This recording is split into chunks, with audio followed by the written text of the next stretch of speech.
We've got here to my left co-offensive coordinator Ty Howle, co-offensive coordinator Jaywan Seider, quarterback Drew Allar, and running back Nick Singleton. We'll just do a quick round of opening statements. Coaches, if you would just comment on getting to Atlanta, settling into bowl week, and how preparations have been going so far. Yeah, we've had a great week of prep so far. Guys are working hard, really carrying down the things that we were doing up in State College, and it's been awesome down here at Atlanta. The bowl has been first class and taking care of us, been having some great events and time with the team and fellowship with each other. So we really appreciate and have been happy to be down here in Atlanta. All right, Coach Seider? I echo that sentiment. The hospitality has been awesome.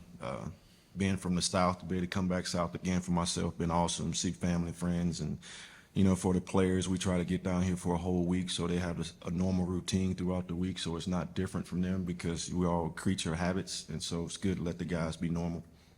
All right, for you guys, for Drew and Nicholas, talk about the bowl week experience so far and the events that you guys have gotten to do, and maybe what's your favorite event so far. Yeah, it's been a really fun week already. This is my first time down here in Atlanta, so it's a completely different environment to what I grew up in the North. So, favorite event so far, I probably did the go-karting from last night. That was super fun. Just being able to spend time with the teammates away from the field has been just really cool. Getting to bond with everybody, no matter the position. So that's been the best part so far. Yeah, it's been good so far coming to Atlanta for a bowl game. It's been amazing. Probably my favorite part is probably the arcade games, laser tag. Me and my teammates had fun with that, so the whole experience has been so good so far. All right, thanks, guys. All right, go ahead and raise your hand. We'll get you a microphone, get some questions going here. All right, let's go right here in the front row on the aisle first. Hey guys, we talked to James about this yesterday, but playing in the Peach Bowl can kind of give you momentum heading into the next season. We saw that with the Rose Bowl, specifically you, Nick, we talked about that. But when you guys look at the opportunity in front of you, some younger guys could step up. I know for both the tight ends and the running backs, there's a lot of players who can make some contributions here. What do you take away from a bowl game that can kind of propel you into 2024? It doesn't have to be all four of you, but whoever wants to answer that. All right. I mean, the biggest thing for us is just sending these seniors out the right way because they've provided us so much from being like the younger guys the past 2 years and provided us with just great examples how to live as a Penn State football player on and off the field and how to carry ourselves. So first thing and the most important thing is sending these guys out the right way. And just giving them a high note to end their Penn State career on. And then obviously just go out as an offense and execute the game plan the coaches have been putting together the past month or so, or whatever we found out the game was against, and just go out and execute it to the best of our abilities, and then just let that catapult us into next year. All right, coaches, you want to give that a shot? I mean, at the end of the day, it's about finishing the job, and our job is not finished. We get one more opportunity to go play, to be around this great group of young men and watch them finish their career. Some of the seniors that's not going to be back. So for us, it's exciting to finish what we started, but also to springboard us into next year and kind of find out the foundation of who we're going to be going forward and try to reach our goals next year. All right, next question. We'll go on the left side, halfway back. Tyler made his announcement a couple days ago that he was going to come back next year. For you as his position coach, what was it like going through that process with him, and what does it mean to you to have him back for 2024? Yeah, obviously excited to have him back, not just because of his talent and all those things, but from a leadership standpoint, a guy that's played a lot of football for us.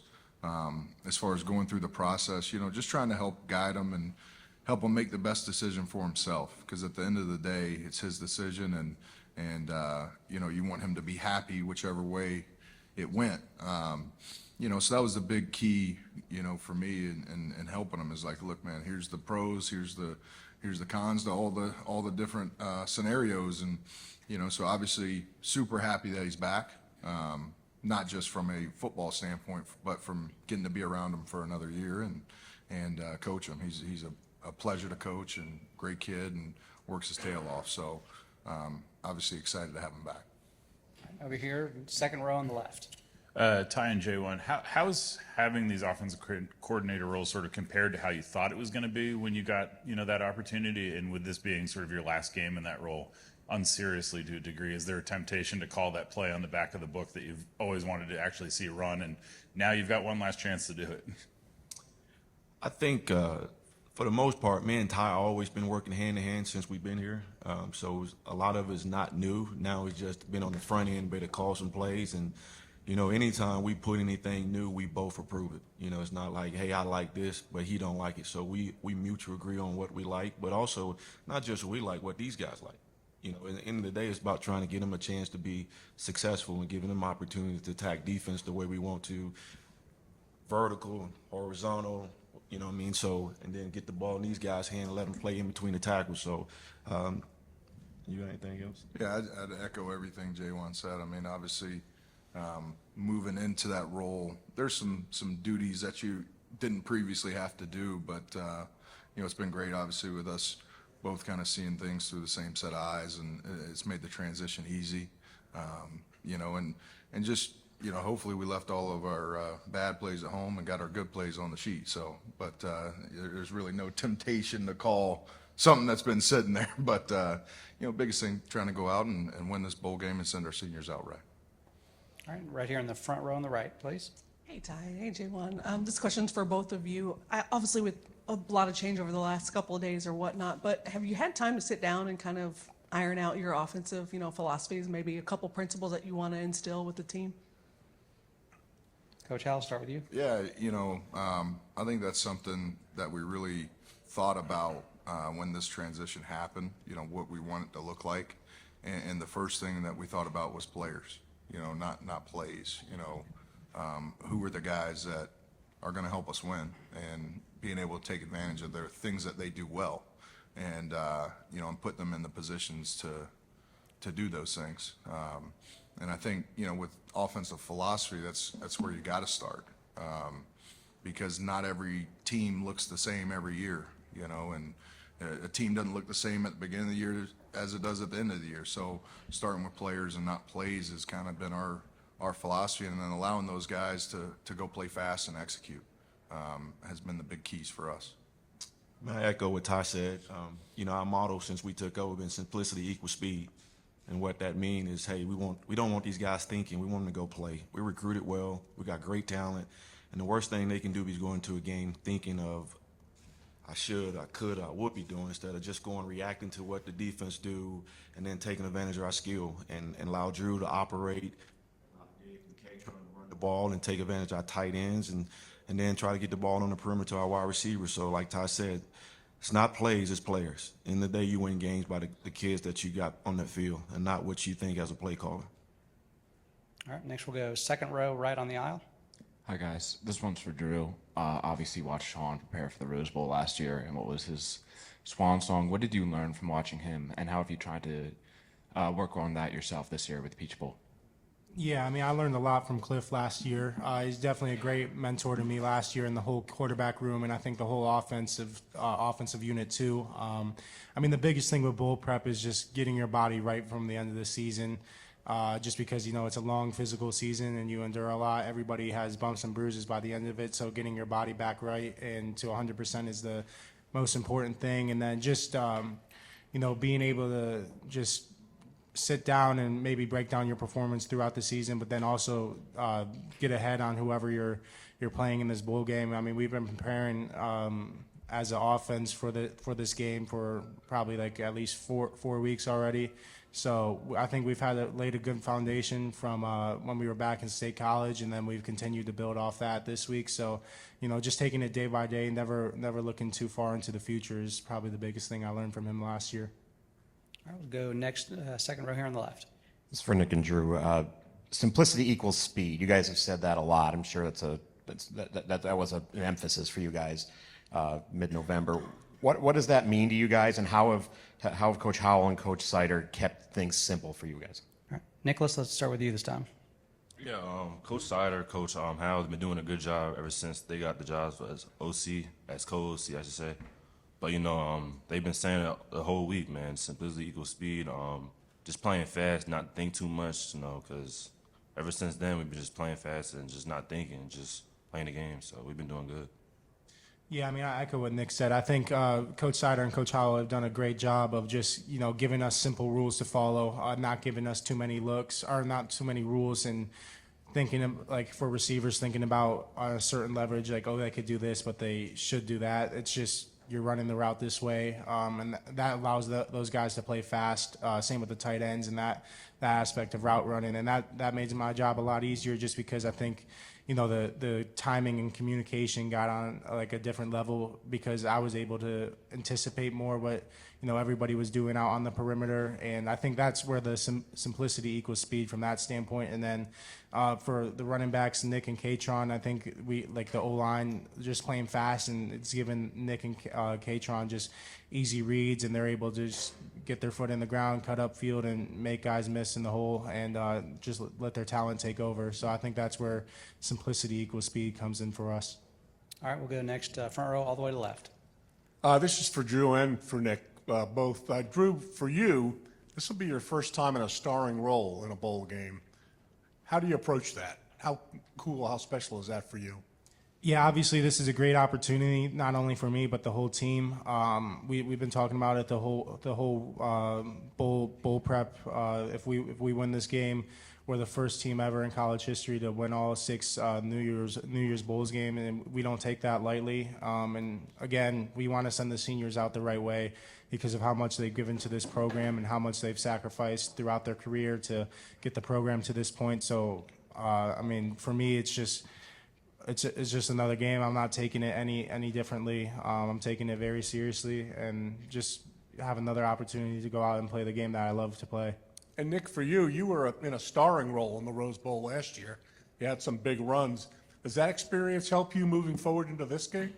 Yeah, I feel like it does. But I always take every game just as another game. I don't look at other teams like how big they are. But Ole Miss is a good team.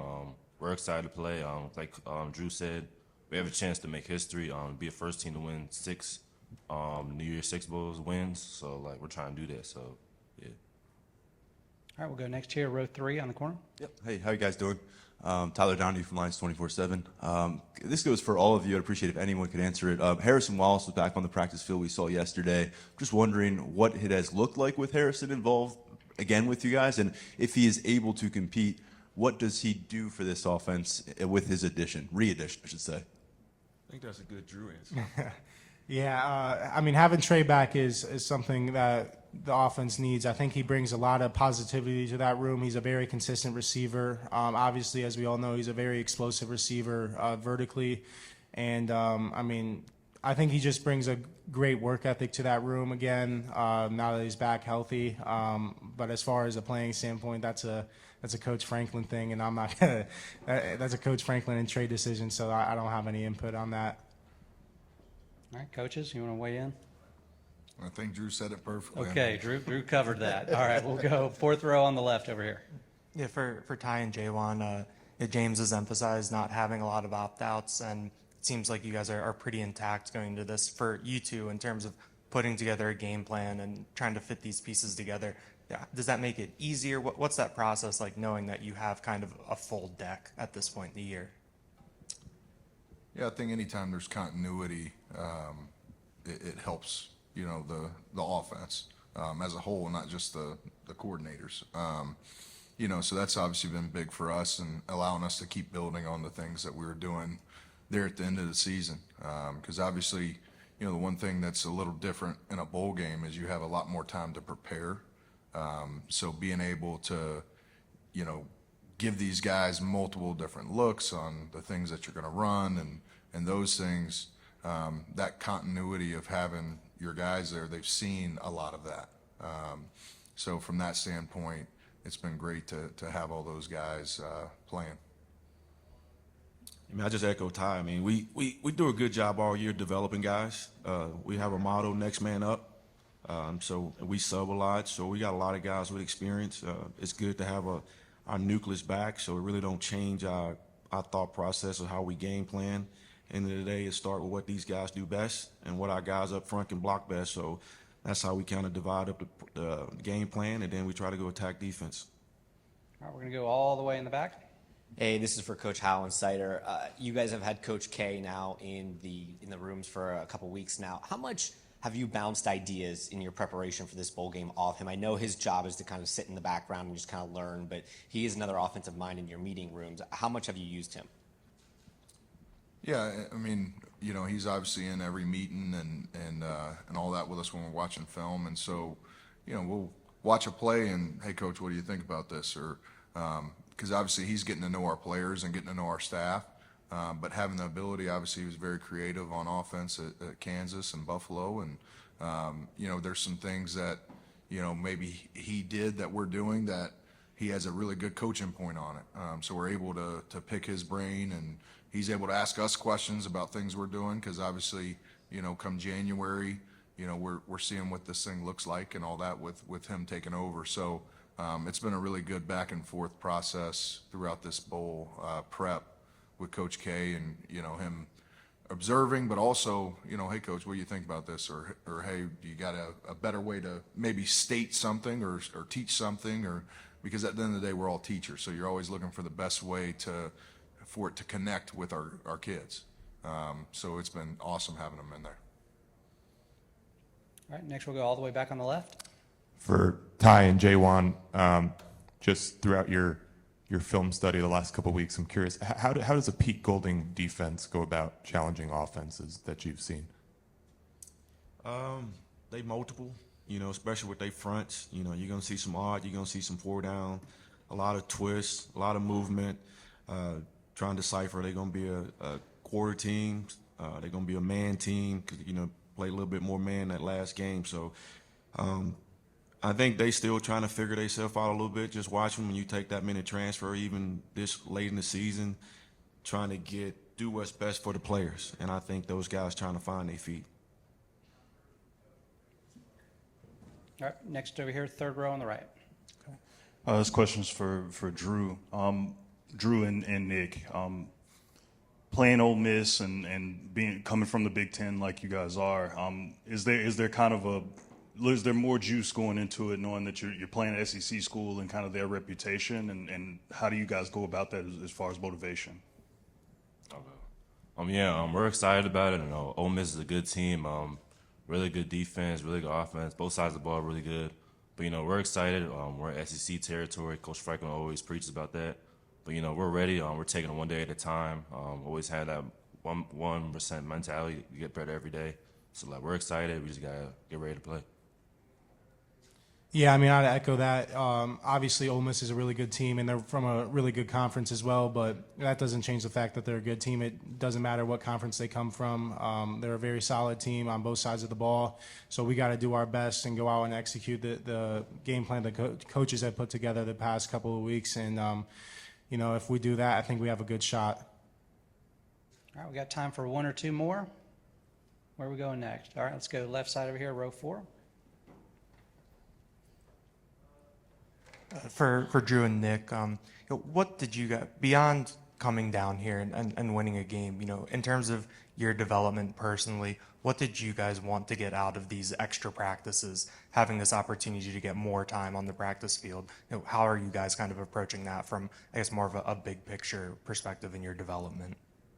Yeah, for me, it's all about reps. That's how I've always been. I've been like, I want to get as many reps as I can. So it doesn't matter the play. It doesn't matter if it's a run or pass. I want to try to be perfect in everything I do. And the more reps I get in that is the better for me. So I just try to take every rep as serious as I can. Like game reps, like Coach Franklin always preaches, even if it's a walkthrough, making sure I'm going through my proper footwork, proper reads, getting a good mesh point with the running backs on, you know, different run plays from different positions on the around the quarterback, whether it's under center, in the gun or anything like that. So I just try to treat everything like it's a game, and try to be perfect in every rep. So that's what I've been really focusing on these last couple of weeks of bowl prep. Yeah, I'll echo out of Drew. Like Drew said, taking them reps, like the game rep. You know, I just looking at different fronts, how they shift, the safeties. You know, just having that mentality, you know. Even if you're not practicing right now, just, you know, watching all the running backs, how they play, just, you know, just trying to copy them. All right. Go next here, front row on the right. All right, so I gotta ask all four of you the important question: Wawa or Sheets? Sheets. Ooh, I'm kind of split. In college, Sheets came around, so I was a big Sheets guy. But then, they started growing in Florida, and I love the club sandwich at Wawa, so. Sheets. Wawa. Wow, we're split right down the middle, aren't we? We may have to continue this one tomorrow. All right, guys, that'll do it for the first session. We'll have you guys trade places.